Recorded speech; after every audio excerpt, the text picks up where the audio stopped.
So I was going on my walk this morning with my weighted vest, sunlight beaming on my chesticles and nips, pondering life as I usually do. And I came to a realization, bro. Us dudes, us bros, us guys, we're so cooked, bro.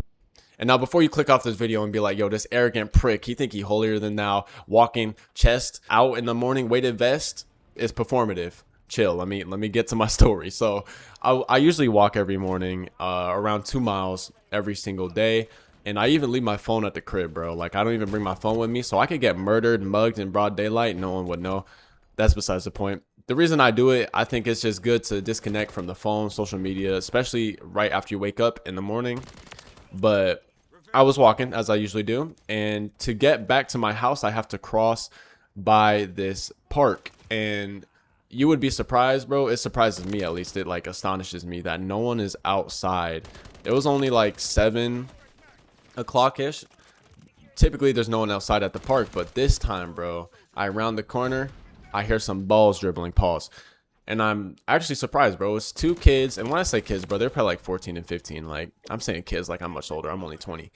There was 2 kids and they were playing basketball, bro, early in the morning on the weekend. I'm like, wow, good for them, bro. They get in their activity. They're out here in the sun and not inside doom scrolling, fresh off the wake up. Maybe they did, but anyways, they were outside, and that was cool. You know, I took note of it, kept walking on my path. I got my own life, my own stuff to worry about.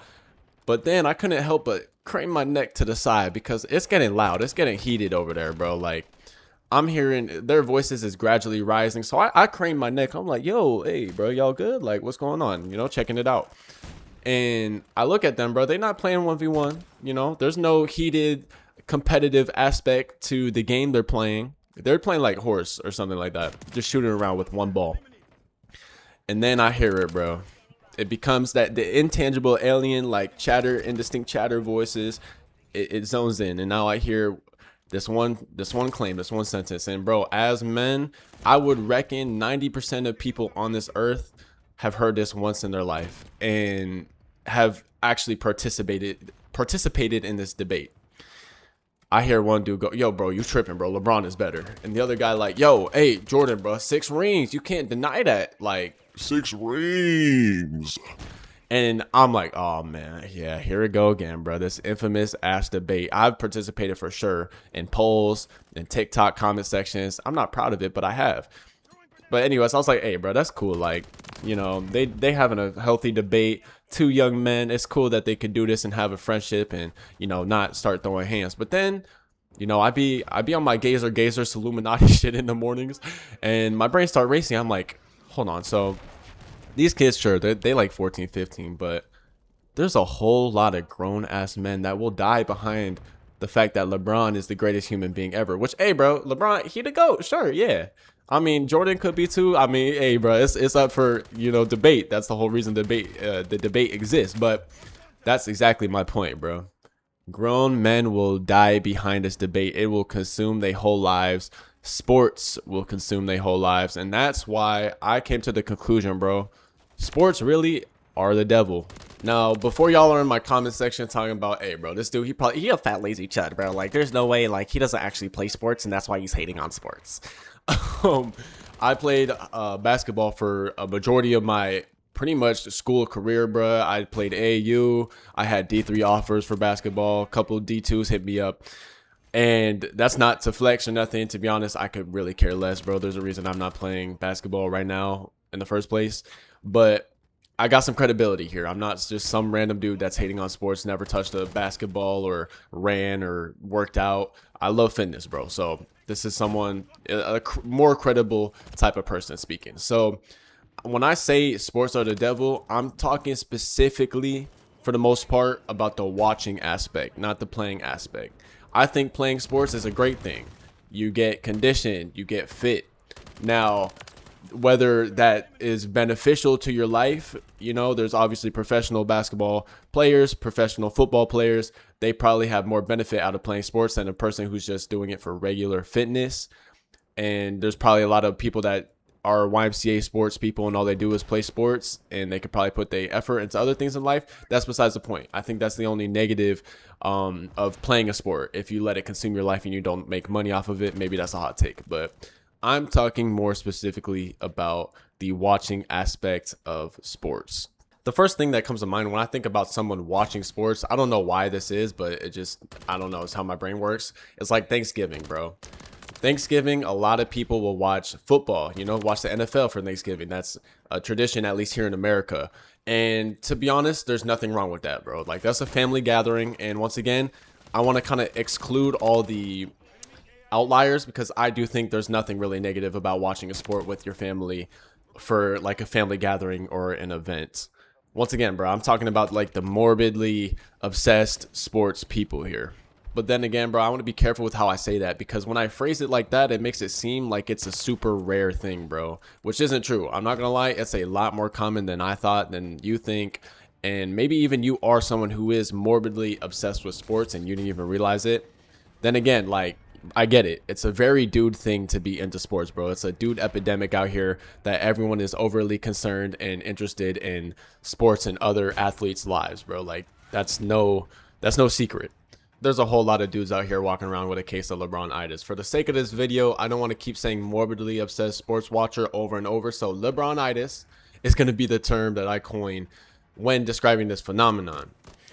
So remember how literally a couple minutes ago I said watching sports with a family and a gathering, an event at Thanksgiving is cool. I'm about to show you something. I remember this TikTok from the start of this year, and I'm just going to show y'all because this is a room full of people with lebronitis. I want to show the contrast between a regular sports watcher, which you're probably thinking of, and then these groups of people.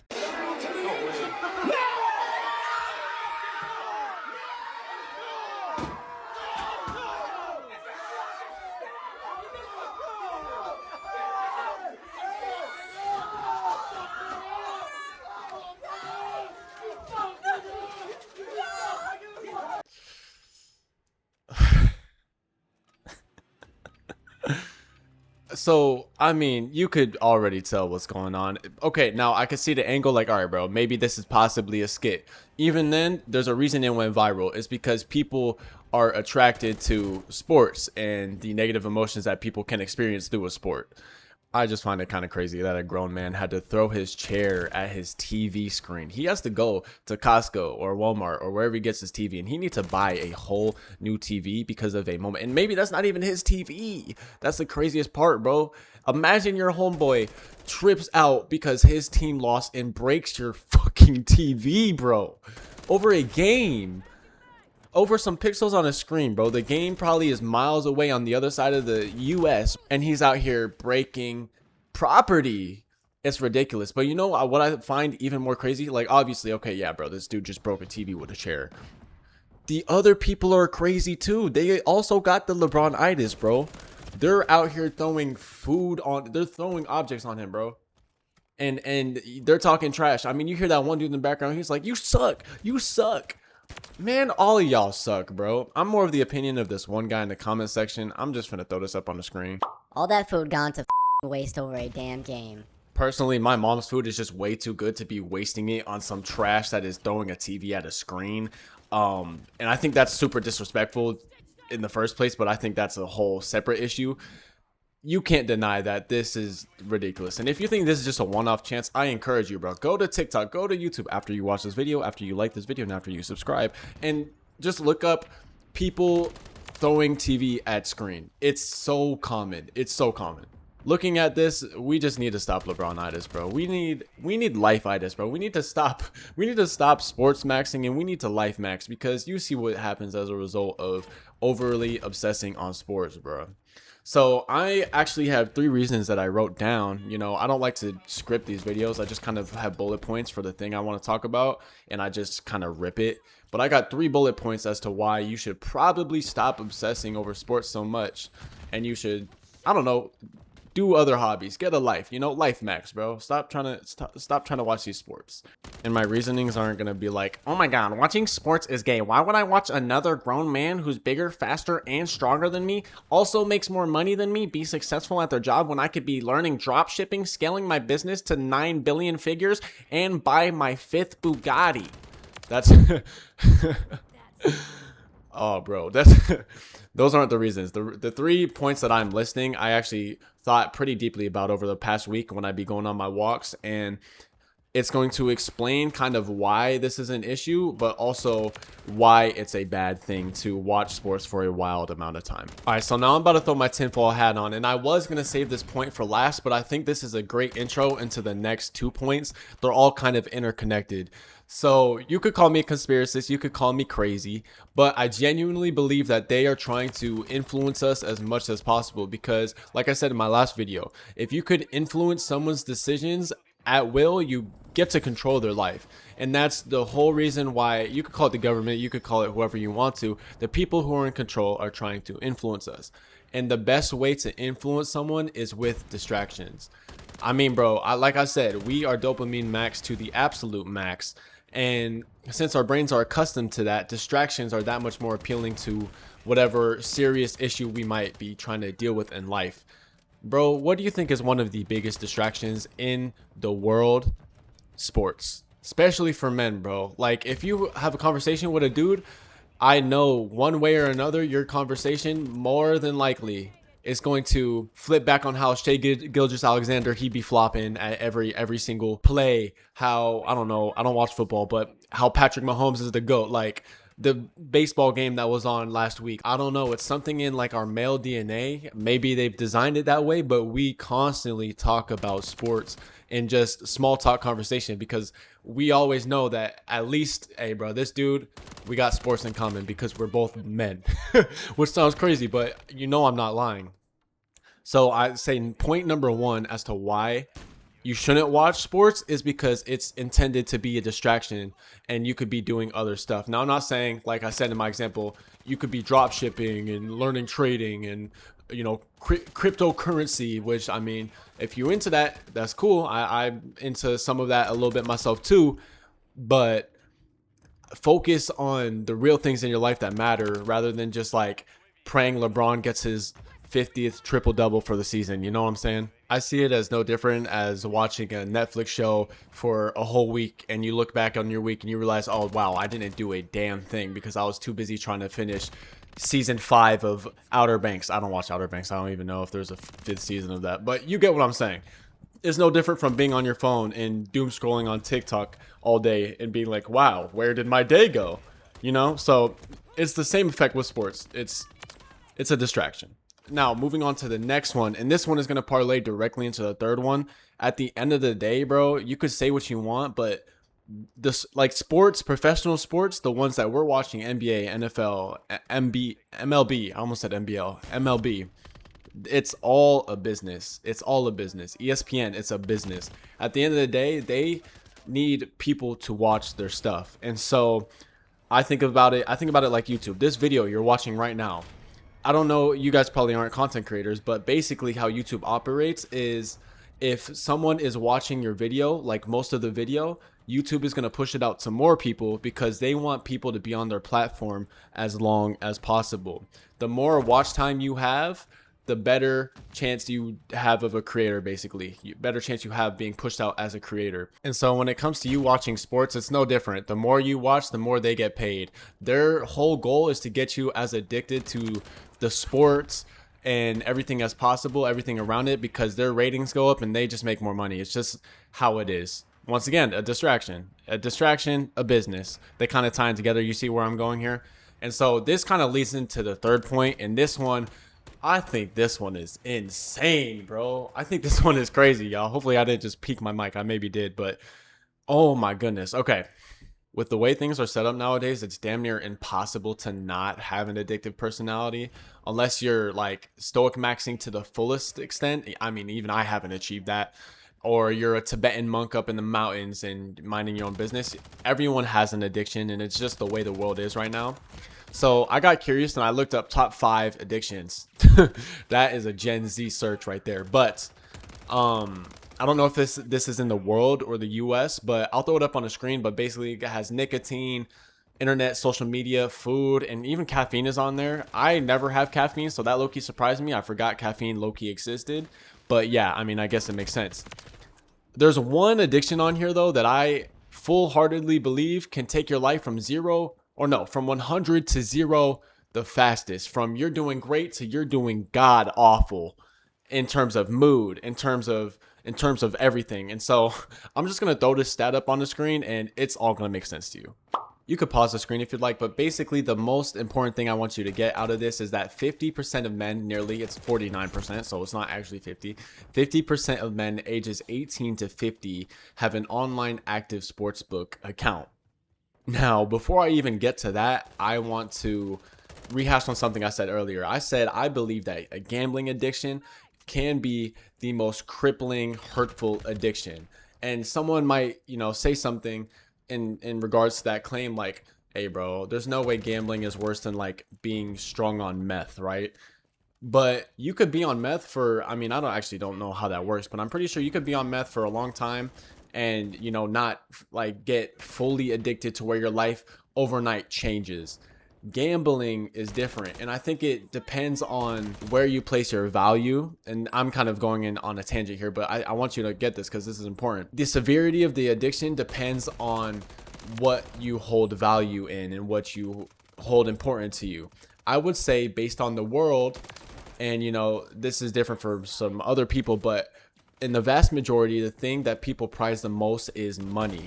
And so gambling is dealing directly with money. You could lose a fortune overnight. You could also make, but I think that's the problem with gambling. It's a business as well. So your DraftKings, your FanDuel, I think it's called. I don't gamble, so I don't know. But it's a business. They want you to basically put as much money as you can into their company, their platform, so they make more money. That you spend more time, they make more money. And so I think, like, this analogy, you hear it all the time, bro, where there's the fat dude on the treadmill and you hold a donut at the end of the treadmill. They're gonna run really hard, and then what you do when they're just about to give up, you go ahead, just lean your arm forward, give them that succulent donut a little bit, you know what I mean? Let them get a taste, and then you pull it back again. It's the same with gambling, bro. You're gonna win, but in reality, you're losing a lot more. And I don't know, you could say I'm crazy, but something tells me that there might be a correlation between the people who are breaking these TVs and gambling and sports betting and parlays. I guarantee, like, more than 50% of the people who are breaking TVs on some lebronitis, they got that lebronitis, it's because of a parlay. And I'm not gonna lie, that is disturbing, bro. Another thing, if you go to these comment sections, bro, these women are terrified, bro. They're like, that's not okay. This is really scary. What does this say about men? but I'm not gonna lie, y'all, like, ladies, shoot, I understand, I get it, because I think it's ridiculous too. So go ahead, hit my line, Instagram, DMs. I don't give out my phone number on the public, but yeah, Instagram in the description. Y'all probably like, ain't no girl trying to watch COD commentary today. Just keep on talking, bro. Do your job. Hey, I got y'all, man. Seriously though, gambling is a real addiction and it's a very serious issue. And so if you are someone that has this problem, this addiction, I would suggest you really reach out to the proper resources that are always and have always been available. Don't just sit back and watch your life pass you by without you trying to make any sort of positive change, bro. We're all trying to get better here. So I believe gambling therapy is done by state. So reach out to your state number and they're going to get you right. But in the off chance that you want the Taste Speaks Life advice / suggestion, first, let me say I'm honored. Second, I would say more than likely your gambling addiction is tied to sports. So my personal suggestion would be put the sports down, bro. At least for a little bit. It's like saying put the game down, but put the sports down, bro. Me personally, I've never been someone that gambled. I've never gambled in my entire life, and I really don't plan on doing it unless maybe, I don't know, I have like Elon Musk money and I could just have some money I could throw away. But even then, bro, I could get caught in the loophole, and I'm not trying to get caught in that trap. Getting sidetracked again. My issue, like I said earlier, bro, I was someone that played basketball. I never really watched full live games. My problem was highlights. I watched Instagram highlights all the time, and I was also like overly committed to the culture when it did nothing for me in any facet, and it took up way too much of my time. And so what I did is I unfollowed Overtime, Hoops, ESPN, like TNT, NBA, all of that. I unfollowed all of those platforms on social media on my Instagram, and I realized, bro, I wasn't on Instagram nearly as much. I actually am rarely on it now. So if getting rid of sports can do that to my Instagram addiction, I'm sure if it's tied to your gambling, it could get rid of your gambling addiction, or at least make it a lot easier to battle it, bro. So yeah, sports really are the devil, y'all. But seriously though, whether it's a nicotine, porn, or even a sports addiction, I think it is ultimately up to the person themselves if they even let it get that far. I want to be careful when I say everything is good in moderation though, because I actually believe that's not fully true. I hate to bring this up again, but no one wants to do meth in moderation, bro. There are some things that are just better off not done. So this video isn't to say that sports are inherently a bad thing. I think it's the companies and the people behind it that are trying to weaponize it to distract us that is bad. Also, I kind of wanted y'all to, and this is also just a reminder to me, but I wanted y'all to be conscious of the things that are trying to distract you. And sports, I think, just happens to be one of them. All right, y'all, so that's all for this video. Hopefully you got something out of it, because I actually spent a pretty long time trying to make this. I'm actually pretty proud of it. So yeah, I hope y'all have a great rest of your day. I love you. Jesus loves you. See ya.